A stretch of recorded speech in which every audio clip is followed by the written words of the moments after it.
زعلانه وهي بتاكل عند الشيخ براك. الشيخ براك كانوا زعلانين عشان بيدفعوا من الالافات. انا اكلت بسنجان، طبق بسنجان فيه بسنجانتين ب 13 جنيه. ده انا بجيب السندوتشين كاملين من عندنا ب 13 جنيه اصلا ومليانين بسنجان.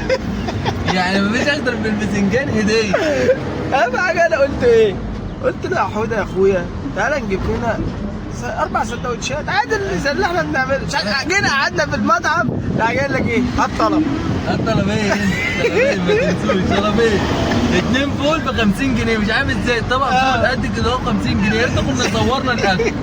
والاثنين الفول ب 50 جنيه. وايه تاني؟ المشكله في ايه؟ المشكله مش في كده. واثنين بيض ب 26 جنيه، ليه مش عارف؟ ده البيضه ب 5 جنيه. المشكله ان احنا قاعدين في الشارع عادي، امال احنا لو دخلنا مطعم.